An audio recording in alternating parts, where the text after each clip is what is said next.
पाठ ना करना और सुनो हमारी बिन्ना, ना करना तो सुनो हमारी बिन्ना, तू पूजा पाठ ना करना और सुनो हमारी बिन्ना, तू पूजा पाठ ना करना तो सुनो हमारी बिन्ना।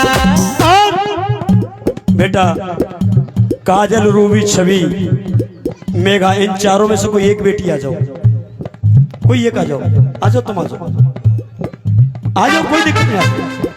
मैं कहीं ना कहीं किसी न किसी बेटी को बुलाता जरूर। ये हाथ में पेन पकड़िए, पेन पकड़ो, यहाँ खड़े हो जाओ, यही खड़ी हो जाओ, नीचे वाली पे बस ऐसा सीधे खड़े हो जाओ। हाथ जो हाथ है ना, इस कलम को ऐसे ऊपर करो, कलम को ऐसे। हाँ, तू पूजा, नाम क्या बताया था आपने? काजल। ए काजल, काजल पूजा पाठ ना करना और सुनो हमारी बिन्ना, ए पूजा पाठ ना करना तो सुनो हमारी बिन्ना। और तेरे हाथों में पेन, ये किसी मंदिर ने दिया है? नहीं। ये किसी भगत ने दिया है? ये किसी मंत्र पढ़ने वाले ने दिया है? तो फिर किसने दिया? तेरे हाथों में पेन, तेरे हाथों में पेन, ये है बाबा की देन। पूजा पाठ ना करना और सुनो हमारी बिन्ना, पूजा पाठ ना करना और सुनो हमारी बिन्ना।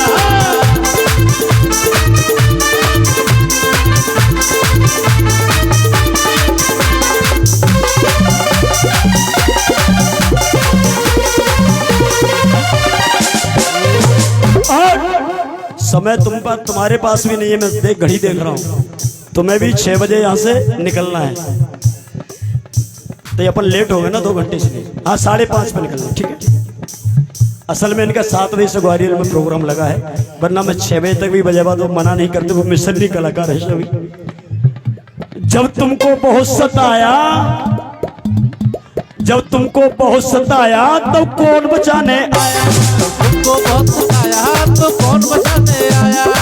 मेरी बहनों, जब हमारी बहन बेटियों को दासी बना के इस देश के अंदर रखा जाता था, जब हमारी बहन बेटियों को मंदिर की मूर्ति के साथ इनकी शादी करके और पंडित पुजारी गुंडों के द्वारा हमारी बहन बेटियों का बलात्कार करके इनके पेट से औलाद पैदा की जाती थी, उन बच्चों को हरिजन नाम दिया जाता था।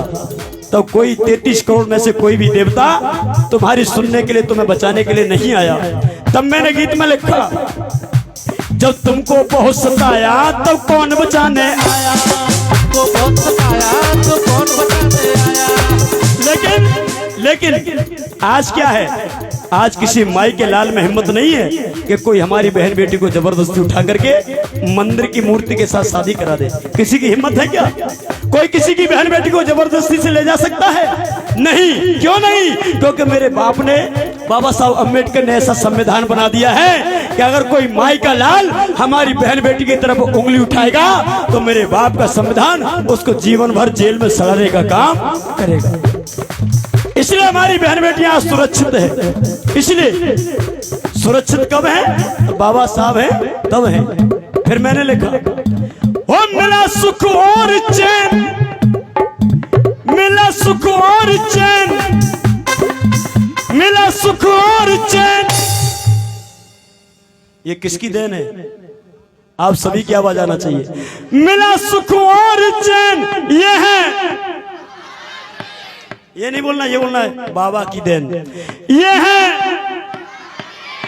मिला सुख और चैन, ये है बाबा की देन। पूजा पाठ ना करना तो सुनो हमारी बिन्ना, पूजा पाठ ना करना तो सुनो हमारी बिन्ना।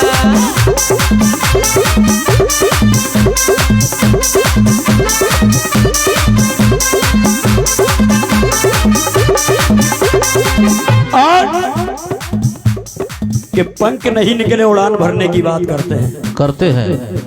पंख नहीं निकले उड़ान भरने की बात करते हैं, और जिनको डंडा पकड़ना नहीं आता वो तलवार चलाने की बात करते हैं। और वो कमबख्त बहरूपिये जिनको ठीक से अपने शरीर के कपड़े बदलना नहीं आता, वो मेरे बाप के संविधान को बदलने की बात करते हैं। तो पूजा पाठ ना करना तो सुनो हमारी बिंदा, पूजा पाठ ना करना तो सुनो हमारी बिंदा। और सुनो ऐ नालायको, ऐ कमबख्तो, ऐ गुफा की पैदाइशो, ऐ मेरे बाबा साहब को समय समय पर सताने वालों, एक बात मैं सरेआम कह देना चाहता हूं और आप लोग भी जरा इशारा करके बताइए हाथ उठा के कि बाबा साहब अम्बेडकर के संविधान के सम्मान की खातिर, बाबा साहब अम्बेडकर जी के संविधान को बचाने की खातिर मैं सुमन प्रताप बहुत अपनी जान दे सकता हूं तो जान ले भी सकता हूं। इस बात के लिए कौन कौन तैयार है मेरे साथ? कौन कौन तैयार है? जिसने आपको इंसान बनाया उस किताब को बचाने की खातिर, उस पवित्र ग्रंथ को बचाने की खातिर जान देने और जान लेने के लिए कौन कौन तैयार है? सभी। तो मैं 4 लाइन से आपको निवेदन कर रहा हूं कि जिस तरह से कचड़े वाला कचड़े को झाड़ देगा और व्यापारी कैंची से कपड़े को फाड़ देगा, जिस तरह से कचड़े वाला कचड़े को झाड़ू से झाड़ देगा और व्यापारी कपड़े को कैंची से फाड़ देगा, संविधान की तरफ सोच समझ के उंगली उठाना ओ बेहरूपियो कमबख्तो। मुर्दा तो दुनिया गाड़ती है, संविधान को छेड़ा तुझे भीम का दीवाना तुम्हें जिंदा गाड़ देगा। पूजा पाठ ना करना तो सुनो हमारी बिंदा, पूजा पाठ ना करना तो सुनो हमारी बिंदा।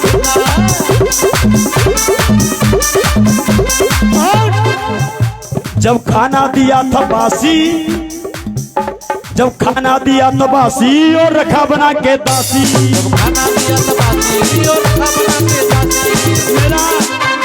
मेरा एक एक गीत एक एक शब्द आपको इतिहास से जोड़ेगा। जब खाना दिया था बासी और रखा बना के दासी, खाना दिया था बासी और रखा बना के दासी। ये मेरे भाइयों बहनों, वो समय था जब बासी खाना सड़ा गला हमें देते थे हम ये लोग। मरे हुए पशुओं के जानवरों का मांस खाने के लिए मजबूर किया जाता था। लेकिन आज हम बड़े बड़े होटलों में जाते हैं, 5 स्टार 3 स्टार 2 स्टार डीलक्स होटलों में जाते हैं और क्या कहते हैं बाबा साहब के बच्चे, क्या कहते हैं पता है? क्या है वेटर? वेटर होता है होटल में, कहते हैं वेटर इधर आ। 1 प्लेट खाना लगा और क्या कहते हैं ऑर्डर में? क्या कहते हैं? दाल रोटी और चावल कैसा चाहिए? कैसा? प्लेन। ये बाबा साहब की तो देन है। यहां मैं कहूंगा जब खाना दिया था बासी रखा बना के दासी, लेकिन अब क्या है? दाल रोटी है प्लेन, दाल चावल है प्लेन, दाल चावल है प्लेन, ये है बाबा की देन। पूजा पाठ करना और सुनो हमारी बिंदा, पूजा पाठ ना करना तुम सुनो हमारी बिंदा। क्या बात, बहुत बढ़िया।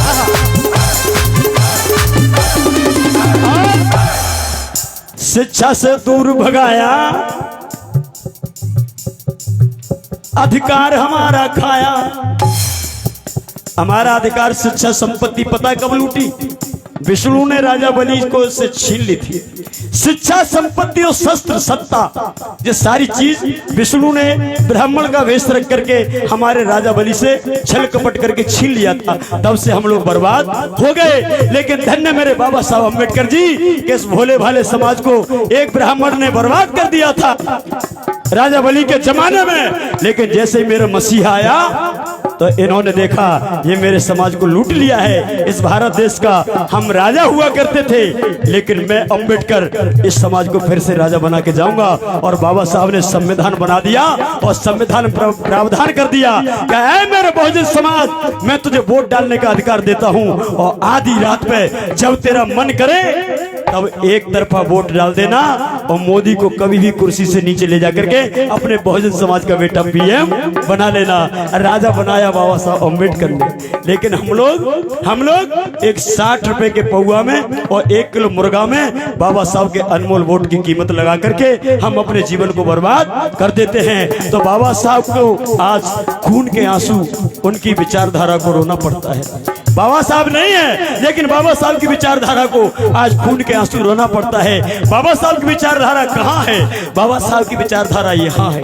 बाबा साहब की विचारधारा यहाँ है। बाबा साहब की विचारधारा यहाँ है। बाबा साहब की विचारधारा आप लोग हैं, क्योंकि विचारधारा नहीं होती तो आप इस धारा में आज नहीं बहे होते। तो आज आप लोगों को हमको रोना पड़ रहा है, तो ये कोई और नहीं है, ये बाबा साहब की विचारधारा सिसकती हुई नजर आ रही है। इसलिए मेरे नौजवान साथियों, बाबा साहब के अनमोल विचारधारा को बचाने का काम आप लोग कर लीजिए।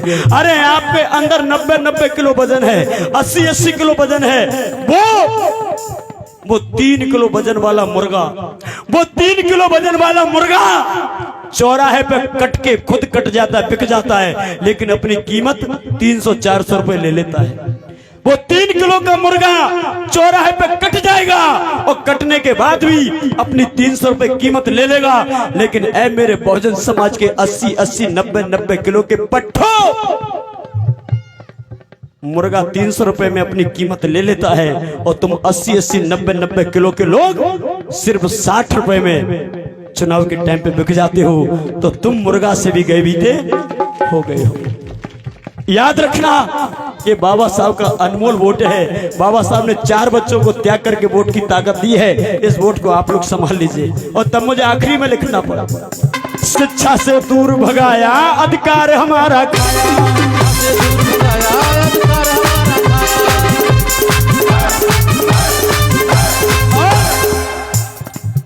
शिक्षा से दूर भगाया, अधिकार हमारा खाया।